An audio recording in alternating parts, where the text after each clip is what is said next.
Hi everybody. So round 5 has completed and now we're in round 6, or what they call Y-6.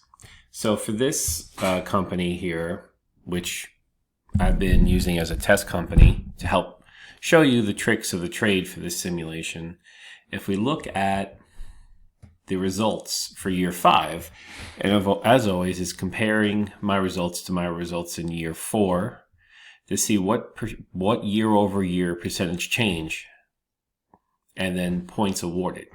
So here I went from 60 to 81 dollars in revenue per share, and that's a 34% increase, or about 34 points.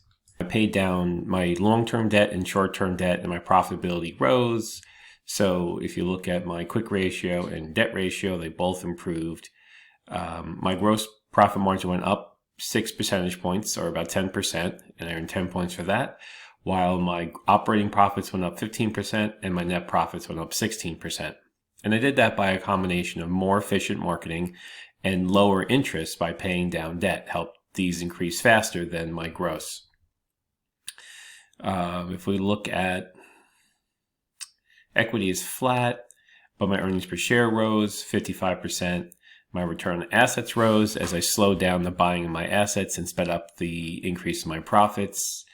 Market capitalization went up, book value went up, and then I also was able to forecast a little bit more accurately, and I had invested in my operational investments, increased it by 38%, and I had a surplus giving me 500 points, or a total cumulative score of 2,300 points, which is very close to what I need to get the full grade for this simulation. And there's one more round to go. So this is where, as a student, you should kind of digest your overview, look at your assessment. For example, I probably could have forecast a little bit higher in revenue. Check out the charts of the class, see who is doing well, and looks like J Fox Clouds is in first place. So as we go down the list, we can see how people did this current round. And then you could look to see the gross profit, and we'll see who's in top. So we have a new J Fox Clouds is number 1 in gross profits. We could look at total stock price. We have Skippy, WH, and AutoX. Return on assets. And then total points. We have some teams who have clearly surpassed after 5 rounds what's needed to get the full grade in the course. And anybody who's above 2,000 points will have a pretty easy time, I think, getting the full points for the simulation. People under 2,000 points are going to have to work a little bit harder to get there. And keep in mind, many of these people who have low points have skipped rounds, have not done any inputs for the round. So that hurts them a great deal when they forget a round.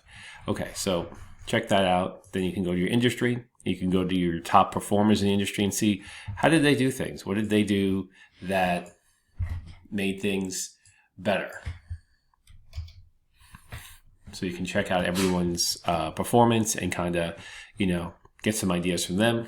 Check out your financials, and then go back into your sales page.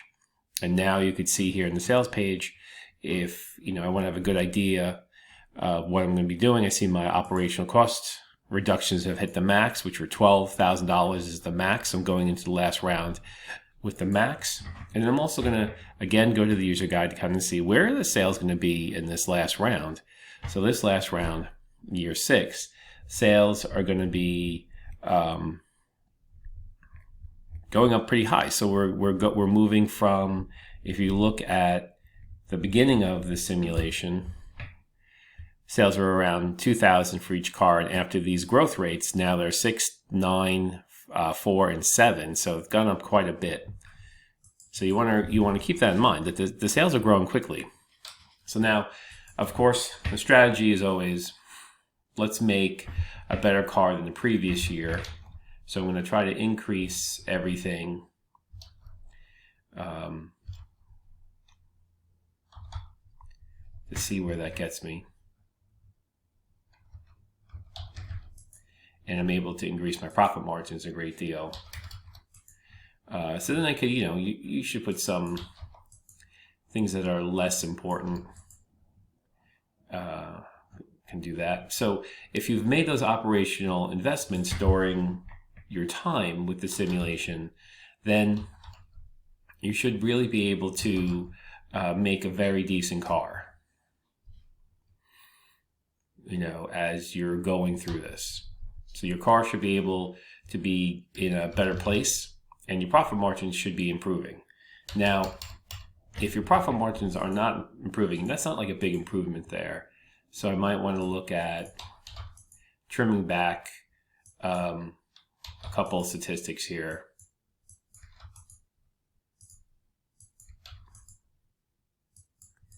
And you'll see here there's not too much improvement here.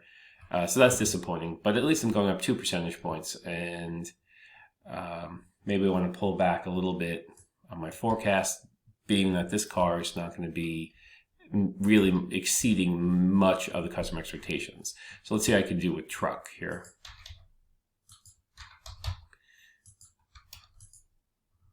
And you see that the customer expectations have gone up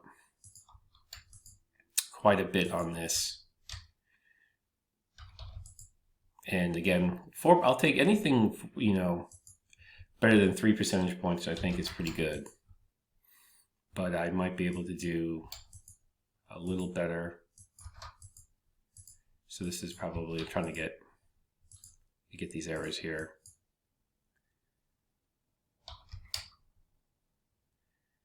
And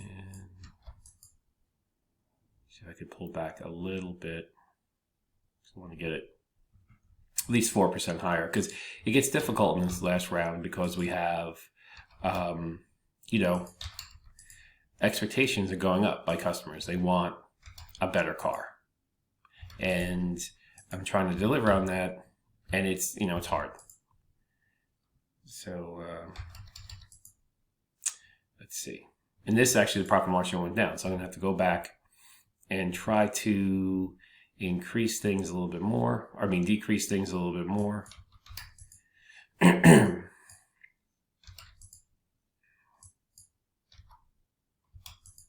Now, it's not the best car possible, but I need to get those gains. Okay, so as long as my profit margins are going up in each of the areas, I skip marketing because it takes too long, but we have it went up, the marketing budget went up quite a bit, so I'm trying to market because my cars, I'm spending a little bit more on marketing because my cars are not exceeding or, in a high-end position of most of the customer expectations, so I'm going to make up the difference by marketing a little bit more. And we see here that I'm going to need to buy some production plants to meet my aggressive forecast because sales went up so much. The growth of the demand went up so much. I'm unavoided having to buy more plants. But I don't have to, there's no more operational investments I can buy. And I don't want to lower these because I'd lose points if I decreased these, because you get points when you increase them. Now, let's see, this is going to be, wow. I think I'm going to go just 3 production plants here. I'm going to go back to sales because I think my sedans are really kind of crappy. And if I lower this demand for this a bit, and then I can kind of make a car that's a little crappier and get a higher percentage. So here I'm trading off some sales, so I'm going below customer, what the expectation, I'm going below the average sales for the round. In the meantime, I'm going to try and increase my profit margins. So I have some room to do that.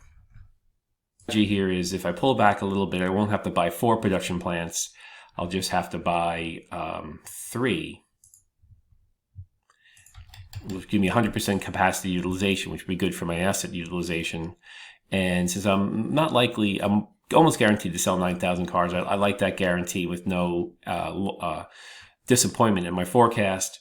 And I'd rather sell 9,000 cars more in the more profitable range than 10,000 in the less profitable range. I have to go back to my sedan and update my sedan. Okay. Because if you don't submit the page when you switch between pages, you lose your data. Okay, so here I need to buy 1 production plant to make my trucks. And I need to buy 3 plants to make my luxury car. All right. Now let's see how I do on the finance page, my last page. And okay, let's go to the very bottom. I have a $400 million surplus, so I'm going to pay off the maximum I can on all my debt, which I believe is 50% of the existing debt. But I'm not sure how that works with stocks, though.